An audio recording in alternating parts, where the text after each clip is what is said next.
be enough! To our mortal minds, death is often the worst fate we can imagine for ourselves. There's something about the fact that life will run out for all of us that makes our skin crawl. But to a superhero, death is something they must welcome, because they know that there are things far worse than death out there. And because they're superheroes, they have no choice but to face those things. In this video, we'll look at 10 characters from Invincible who had fates worse than death itself, and talk about what got them to that point in their lives. So without further ado, let's get right into it. But before we go into our explanation, we have a very small request. If you like our content, please support us by subscribing to our channel. This is a small click for you, but for us it means a lot. Thank you. Let's begin. This is all your fault! Powerplex. Powerplex has to be one of the craziest characters in the Invincible universe, and yet his character arc is also one of the most realistic. A man driven to villainy by vengeance, Scott Duvall decided to make Invincible pay for his crimes against humanity when his fight with Omni-Man got Scott's beloved sister and niece killed. He created a suit that can absorb and reflect all kinds of energy, and dubbed himself Powerplex. Powerplex debuted as a man intent on exposing Invincible as a villain, but in his quest for revenge, he ended up doing terrible things himself. After a couple of failed attempts, he finally managed to coax Invincible into a one-on-one fight, intending to end him the same way he ended his sister and niece. Mark's constant apologizing only made Scott mad, because this wasn't how he imagined things playing out. His hatred for Invincible was so strong that he couldn't put it aside when the guy was genuinely apologizing to him, and it made Scott do the worst thing he's ever done. Because a Viltrumite's punches are a lot stronger than those of any other species, his power suit absorbed way more energy than he expected it to, and when he used it, he accidentally killed his own wife and child, whom he had convinced to pose as hostages to lure Invincible out. From that day onward, Powerplex has held a bloody grudge against Invincible, which is depressing because he has no one but himself to blame for the latter set of deaths. We've already seen him crash out once in the series when Cecil allows Mark to help with the reconstruction, but that's not the end of it. Powerplex will be given another chance to do good in the world, and he'll blow it once again because he can't stop blaming Mark for his own sins. When they fight the next time, he will be forced to confront them, and frankly, we can't wait to hear how Aaron Paul portrays that mental breakdown. But we think Powerplex's show fate might differ from his comic fate. In the comics, he ended up becoming a part of the Actioneers and went on his second or third redemption arc, and was quietly phased out. In the show, his second breakdown might be his last, and if he dies, then Invincible will have the entire Duvall family's blood on his hands. That's just the kind of character development Mark needs right now, so Powerplex might be one of the rare comic characters that gets a fate worse than he does in the comics. And that can also be said about the alternate versions of our next entry. Resistance made us kill thousands of innocent people. Paralyzed Adam Eve and Future Adam Eve. In the comics, we meet only one alternate version of Adam Eve, and her story is depressing as it is. When Mark gets stuck in Angstrom Levy's wasteland dimension, he's rescued by a future version of the Guardians of the Glow, which is composed of adult versions of his friends. Before he returns to his reality, Future Eve tells him to tell her present counterpart something because she herself could never move on from Mark. Her Mark had been stranded in this wasteland before Prime Mark, and by the time the Guardians saved him, he was too far gone. Seeing Adam Eve, one of the most badass characters in the series, practically begging for Mark to tell her he loves her or not just so she can move on, it's a bitter pill to swallow. It gets even worse when you realize that in several alternate realities, Mark has killed Eve himself. In the first episode of Season 2, we get introduced to Angstrom Levy and the reason he hates Invincible so much. It's a scene that's quite similar to issue 16 of the comics, where Angstrom is first introduced. There, he's part of a resistance that includes two other members, Robot and Immortal. The animated series amended this team to include other superheroes as well, especially a short-haired, heavily scarred version of Adam Eve. This reality's Mark had gone completely off the hook, buying into his dad's plan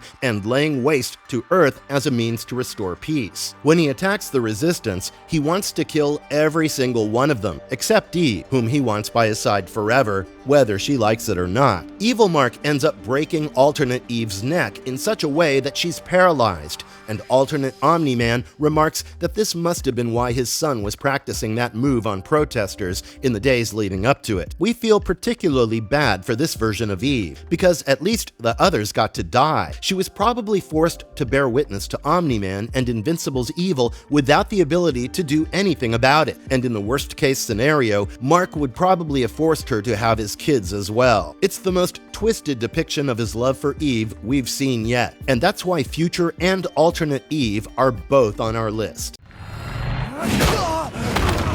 Stop doing this! Future Immortal. Speaking of characters whose future looks bleak, we've already seen one man's potential fate if he's left alone, and by God is it tragic. One of the themes that Invincible tackles really well is the concept of immortality. A prolonged lifespan sounds good on paper, but it only works on a personal level if you can truly detach yourself from everything that makes you human. Unfortunately, no species with thoughts and feelings can ever do that entirely, and one of the biggest concerns that Viltrumites live with all the time is the idea of what they're supposed to do with all their time in the universe. They at least have their children and their species to keep them company. Immortal doesn't even have that. He gained his powers from a mystical portal, and unlike the Viltrumites, his death never quite sticks. Even if you blow him apart, if you put his pieces back together and stick him in a healing pod, he'll come back stronger than ever, like Resurrection F. Frieza. If a man like that is left alone and in charge of an entire planet, it's not a question of if he becomes a tyrant, but when. And that question was answered in the 4th episode of Season 3. In that episode, we met a future version of Immortal who rules over Earth, and to call him broken would be an understatement. In the present timeline, Immortal is deeply in love with Duplicate. Spoiler alert, but they end up starting a family together and have little clone Immortalings of their own. But the future version of Immortal doesn't even remember who he is. He thinks of Adam Eve when Mark talks about Kate, and he reveals that he has been funding rebellions against himself for centuries in the hope that someone will finally stop him. But no one ever does, and that's why he begs Mark to kill him. In the comics, Mark obliges after taking 3 punches to the face from him, but the show extends their battle and makes it truly depressing. It forces Mark to voice his concerns about his own lifespan, because if immortality in solitude leads to this, then he'd rather die. We're going to report that Mark learns a lot from this engagement, and even makes things better for his friend Immortal back in his timeline. But for the future one, all he can do was put him out of his misery, and that's a cold parting gift to give a friend. Alternate Debbie Graysons. One of the things that make Prime Mark so different from all his evil counterparts is his human compassion. He cares about humans deeply, and he does everything he can to protect his relationships. That's because his mother raised him with human values, and they've stuck with Mark throughout his life. Unfortunately, evil Mark Graysons tend not to be as good of a listener as Prime Mark is, so many of them end up killing their own mothers. One of the most tragic alternate Debbie Grayson fates has to be the one from Masked Mark's reality. Masked Mark was the only evil Invincible who didn't want to attack Prime Mark's reality for conquest. He wanted to kidnap Debbie and take her back home, because he missed her. Considering the fact that he was the one who probably killed her, it's downright chilling that he wants to steal another Debbie to replace his. And seeing the other Marks spit at the memory of their childhoods is even worse. We're glad that Prime Debbie had the good sense to go to Paul's place, because she'd have ended up like her alternate counterparts. Blue Mark broke into his home during the Invincible War and tried to lure out Debbie. When he realized she wasn't home, he shrugged his shoulders at not getting round 2 of killing Mommy and then flew off. Being killed by an evil maniac is one thing, but being killed by an evil maniac who is also your son has to be a whole other level of tragic, which is why we feel sad for every alternate Debbie Grayson who wasted her breath on a lost cause. Because we know Debbie would have fought to keep her son good until the end, and then some.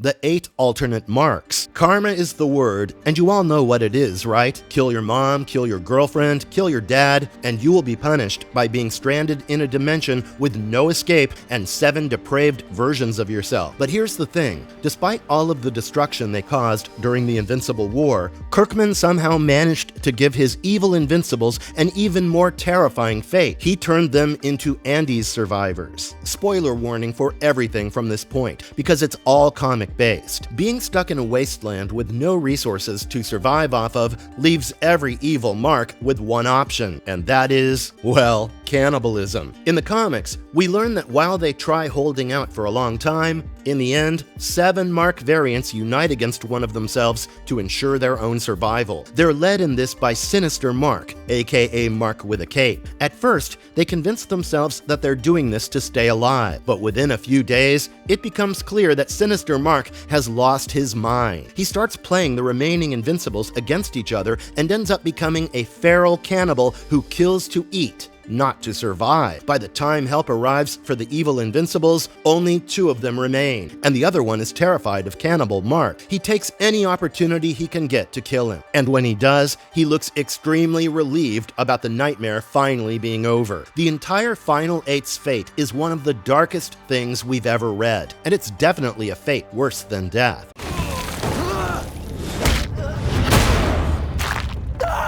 Darkwing. Being stuck in a dimension with no means to escape it is one thing. We might be horrified by what the evil Invincibles get up to, but we understand the fact that they had no other choice. Darkwing's fate is worse because he has the means to escape his prison, but he doesn't do it by choice. Because if he does, he'll be unleashing another evil variant of Mark upon the world, aka the one he flew into during the Invincible War. Darkwing's sacrifice is a massive redemptive act because he used to be a killer at one point, but his time in the Shadowverse must be the very definition of trial by fire, seeing as it's filled with creatures who want to kill and devour anything that enters it. Darkwing is more scared of them than he is of Invincible, and yet he decides to stay there with one till the end of time, if that's what it takes. Luckily, he does get to return to Earth in the final issue of Invincible, where another hero associated to the Shadowverse ends up spitting him out, but he's been there for so long that he can't even believe he's back on Earth. Darkwing's hair has broken through his mask and is protruding from it, and he has that crazy caveman beard thing going on. This is a man who is broken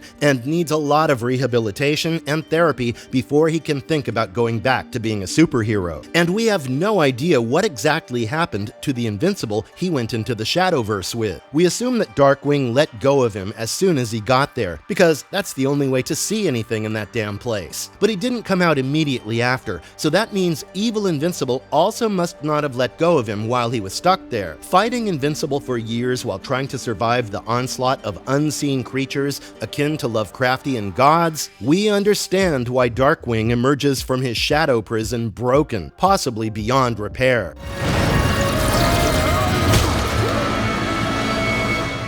And speaking of repair, Angstrom Levy. If you can make us feel sorry for a guy as insane as Angstrom Levy, then you've done something truly depraved to him. Because the show might make his grudge feel justified, but the comics portray him as a straight-up psycho villain. Angstrom is the first guy Mark considers killing outright because, from his perspective, this dude's grudge makes 0 sense. But from Angstrom's perspective, it makes perfect sense, especially after he absorbs the memories of all his multiverse counterparts. The fact that he feels insulted Prime Invincible doesn't know him tells you how unhinged he is, and that his attacks on Mark are personal and unwarranted. The guy went out into the multiverse to gather the worst variants of him, to destroy his reputation first, his home planet second, and him third. Coming up with a multi-stage plan to utterly ruin a man who hasn't even wronged you in the first place is diabolical, but paying for it by having dozens of prodding rods stuck into your brain and being kept alive in extreme coma-inducing pain? We don't think that's something even Mark Prime wants for Angstrom. Sure, he wants to kill the guy, but he doesn't want to torture him to extract his abilities. That's something another version of him ends up doing in the comics, and it horrifies Prime Mark when he sees sees it. He came to that reality to kill Angstrom, but he sees firsthand that some fates can be worse than death, and it's made worse by the fact that shortly before this goes down, Angstrom had decided to change his ways. Levy is one character for whom redemption ends up being put out of his misery, because that's the best he can hope for. And though we don't wish this on anyone else, we can't say we feel too sorry for him either. Bulletproof. There's something about Invincible pulling off complex characters with effortless ease that makes it such a breath of fresh air. People in this universe don't give or get big speeches from glorious leaders that allow them to rally against evil. Oftentimes, there is no speech before a battle, and heroes make as many mistakes as humans do. Having flawed characters but still making them personable is one of Invincible's greatest strengths, which is why what happened to Bulletproof is beyond disheartening. No one is going to say that Zandale Randolph is their favorite Invincible character. He's a show-off, he's a playboy, he's unfaithful and overly intrusive, but at his core, he is a hero, and he fights the good fight. Zandale might cheat on Carla quite frequently, but he loves her deeply because she accepts him for who he is, even after all the things he's done. When we say that, we aren't talking about his infidelity, we're talking about how he became a superhero. Zandale got his powers from a science experiment that his twin Tyrone conducted on him when they were kids. He got the ability to manipulate kinetic energy, but Tyrone was disintegrated by the experiment. Zandale ended up pretending to be himself and his brother throughout his childhood until he moved out and got a place of his own. In the comics, there comes a point where he's forced to tell his parents the truth, and the fallout is worse than you can imagine. Instead of denying it, they think Zandale killed Tyrone. Zandale's mom goes to attack his girlfriend, but she bashes her head in, and then Zandale accidentally kills his dad as well. Bulletproof is forced to cover up their deaths and pretend like nothing happened, which is a damn shame because this comes at a time when he really was making his mark as a hero. During Mark Grayson's absence from Earth, he subbed in as Invincible for Invincible Inc. And sure, he offers to sleep with Eve the moment he senses her vulnerability, but he apologizes for it and focuses on being the best Invincible he can be. Killing his parents is a move he never recovers from, and when Earth ends up being taken over by a tyrant, Zandale sides with the tyrant. During a scheme to wrest away control from the regime he works with, a bomb explodes in Zandale's face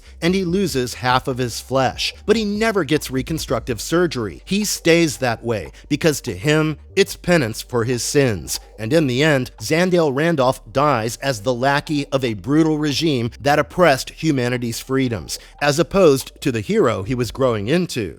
Oliver Grayson. Okay, this might be cheating because, yes, spoiler alert, we're talking about Oliver's death here, but it's the context of his death that makes it worse that he's gone, because it could have been avoided entirely. In the final major Viltrumite arc of Invincible, it's revealed that Oliver had become a double agent for the Coalition of Planets. At this point, he has matured into an adult who looks more like a pure Viltrumite than a hybrid, and he even has 2 children with his wife Haluma. He lives on the Coalition's capital planet with his family and assists its leader with all sorts of missions, but this one in particular was extremely dangerous and top secret. Oliver's position within the enemy camp could make or break the Coalition's response to the evil Viltrumites, but in the end, he died trying to prevent the side effects of his own status. Oliver inadvertently ended up sending his enemies to his brother's location, and by the time he arrived, Mark, Eve, and their child were in deep trouble. Oliver tried helping them, but died in the attempt, and this created a rift between Mark and the Coalition that wouldn't heal for several decades. Mark wasn't aware of Oliver's mission, and once he became aware of it, he made it known to the Coalition that they were done. He wasn't going to help them with anything but major problems, because they took his brother from him after Mark specifically told them not to give him dangerous field missions. It ended in a conflict that involved multiple galaxies and nearly decimated Telescria, all because the Coalition leadership couldn't be patient. Oliver's death hit all of us hard, but the next guy's death had us hooting and hollering, and his ultimate fate is as fitting as they come, despite being tragic as hell. Robot. Right now, Robot is one of the fan favorites, and we honestly understand why that's the case. Rudy's life story is genuinely inspirational, and so is his genius. He's worked out things that most scientists can't even think about, and he's by far the smartest superhero in Invincible. But intellect and intelligence aren't substitutes for morality, and that's a truth Kirkman shoves down our throats with Robot's character arc. At one point in Season 4, the Flaxons will attack Earth once again, and Robot and Monster Girl will end up going to their dimension to end things once and for all. Over the course of 700 years, they transform Flaxon society, but Robot ends up becoming a tyrannical dictator. He decides to leave his seat of power and go back to Earth when he learns Amanda has betrayed him and his love by joining the rebels and siring a child with one of them. So he orders his Flaxons to exterminate the pregnant one and her entire family. After coming back to Earth, Robot tries adjusting to his normal life, but he never does. He ends up isolating himself on an artificial moon, which he uses as a base to plot world domination. And one fine day, he decides to run Earth like he ran the Flaxon dimension. Robot kills several of his oldest friends and enemies to take control of Earth, and ends up becoming a man worse than Lex Luthor, in our opinion. His ending is worse than death because of what he ends up becoming, but we don't know if we can say it isn't deserved. Mark is one of the first heroes to speak out against Robot's enforced peace, and he becomes the catalyst for Earth fighting back against their mechanical ruler. In the end, he kills Robot, but preserves his brain in a canister that prevents him from operating any kind of machinery ever again. He gives BrainBot to Immortal to solve the problem he saw with future Immortal. It's true that becoming an undying body can give you many benefits, like putting you in the position to reshape society without the loss of your personal values, but to stay sane, you need company. With BrainBot, Immortal has the best advisor in the universe, minus his power to take over the universe. Robot's final piece of dialogue has him asking Monster Girl for a conversation, but she shuts him down and shuns him because this is what he wanted all along. Rudy wanted to change the world, and now he can, but the price is isolation from everyone and everything else, and the inability to cause any actual change, which is the worst kind of punishment for a guy like him. Oh, good. You came to me. I killed you! Marvelous verdict. Having said that, let us know who you think didn't deserve their fate from this list, because that's all we've got for you guys today. Let us know your thoughts in the comments. Don't forget to like, share, and subscribe, and we'll see you guys in the next one.